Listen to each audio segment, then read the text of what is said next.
नमस्कार. मी बोलतोय धनंजय लवांडे. तुम्ही बघताय न्यूज आणि व्ह्यूज. तर ॲक्सिडेंट टू हा मी आज व्हिडिओ बनवतोय ॲक्सिडेंटच्या ह्या विषयावर, म्हणजे अपघात. आपण मराठीत त्याला अपघात म्हणतो. तर पहिल्यांदा आपण समजून घेऊ की इन्शुरन्स म्हणजे काय.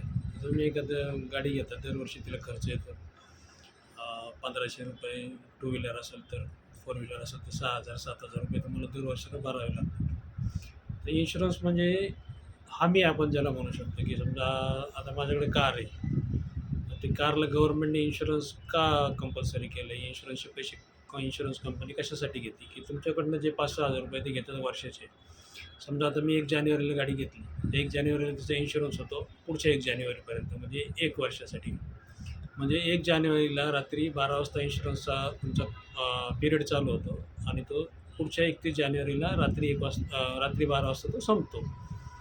तर 1 वर्षाचा तो ₹5,000 ते ₹6,000 तर तुम्हाला चार्ज केलेले असतात. हे ₹5,000 ते ₹6,000 का चार्ज केलेले असतात आणि गव्हर्नमेंटने इन्शुरन्स का कंपल्सरी केलेलं असतं, की एखाद्या माणसाने जर आता समजा माझंच उदाहरण घेऊ, की समजा माझ्याकडे कार आहे. मी एखाद्या माणसाला त्या 1 वर्षभराच्या पिरियडमध्ये समजा कोणाला धडक दिली आणि त्या धडकेमध्ये त्या माणसाचा हात मोडला, डोकं फुटलं, तो माणूस काय समजा दगावला किंवा हात मोडला, पाय मोडला. तर त्या माणसाला भरपाई मिळाली पाहिजे. मग आता ही भरपाई जर समजा माझी आर्थिक परिस्थिती चांगली नसेल, तर मी त्याला भरपाई देऊ शकणार नाही असं गव्हर्नमेंटला वाटतं. मग मी इन्शुरन्स कंपनी काय करते, मी इन्शुरन्स काढलेला आहे. त्यामुळे ते इन्शुरन्सचं पिरियड चेक करते, की बाबा 1 जानेवारी ते पुढचे 31 डिसेंबरपर्यंत ह्या माणसाने इन्शुरन्स काढलेला आहे 1 वर्षाचा आणि ॲक्सिडेंट झाला आहे मार्चमध्ये. तर ही गाडी इन्शुरन्ससाठी म्हणजे इन्शुरन्स क्लेम तिचा होऊ शकतो. तर मग त्या तिसऱ्या पार्टीला जे काही दुखापत झालेली आहे, तर त्याचे सगळे पैसे इन्शुरन्स कंपनी त्या माणसाला देते. आता तुम्ही भरलेत किती? टू व्हीलर असेल तर 1,500 भरलेत, फोर व्हीलर असेल तर 5,000 भरले. तर मी समजा 5,000 वर्षाचे भरलेत. ते वर्षाचे 5,000 भरल्यानंतर ॲक्सिडेंट झाल्यानंतर त्या माणसाला समजा ₹2,00,000 दवाखान्यामध्ये खर्च आला. तर तो 2,00,000चा खर्च ही इन्शुरन्स कंपनी सगळं देते. त्यानंतर जशी तुमच्या टर्म्स आणि कंडिशन त्या इन्शुरन्सच्या क्लेममध्ये ठरलेल्या असतील, इन्शुरन्सच्या पॉलिसीमध्ये, तसं तुम्हाला त्याचं बेनिफिट मिळतं.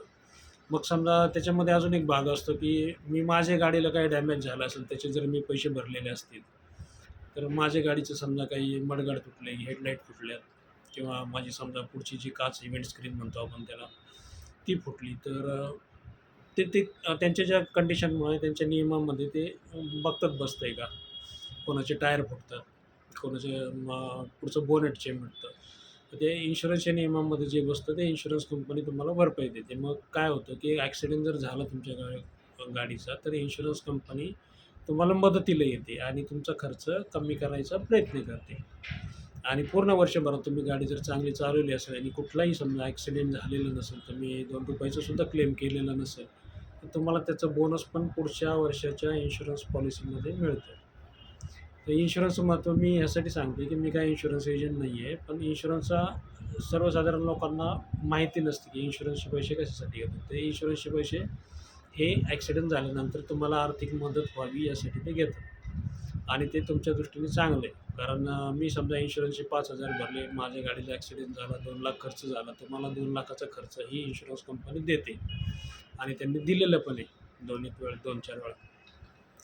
त्यामुळे तुमच्या गाडीचा इन्शुरन्स आहे का तो चेक करा आणि असेल तरच तिला रोडवर काढा. त्यानंतर लायसन. आपण म्हणतो लायसन का पाहिजे? तर लायसन ज्यावेळेला ॲक्सिडेंट होतो त्यावेळेला तुमचं लायसन चेक होतं, की बुवा हा माणसाला आर-टी-ओने परवानगी दिली का गाडी चालवायला? जर दिली असेल तर तुमचं निम्मा जो दोष आहे तो कमी होतो. मग तुम्ही नियमामध्ये बसता, की बुवा या माणसाकडे लायसन आहे पण चुकून ॲक्सिडेंट झाला असेल आणि जर लायसन नसेल आणि ॲक्सिडेंट केलं तर मग तुम्हाला परवानगी नाही, तुम्ही तरी ॲक्सिडेंट केला, गाडी चालवली, हा तुमचा गुन्हा होतो.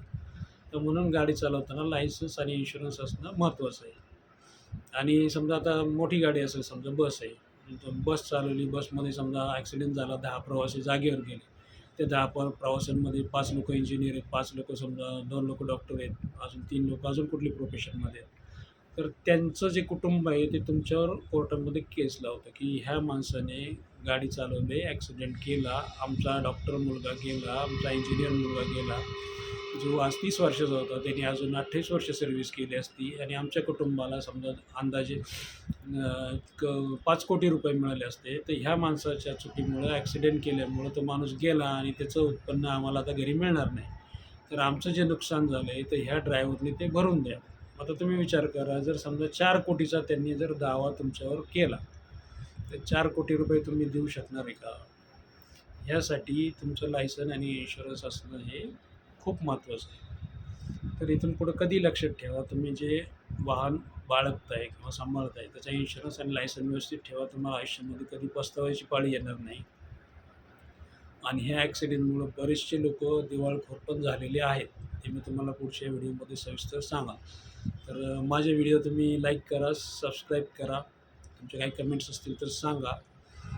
अ, भेटूया मग पुढच्या व्हिडिओमध्ये, कारण व्हिडिओ हे लांब होतात आणि इन्शुरन्स हा विषय खूप मोठा आहे. तर पुढच्या दुसऱ्या व्हिडिओमध्ये मी तुम्हाला इन्शुरन्सचे काय काय तोटे होऊ शकतात नाही काढल्यामुळं ते सांगतो. तुम्ही व्हिडिओ बघत राहा. नमस्कार.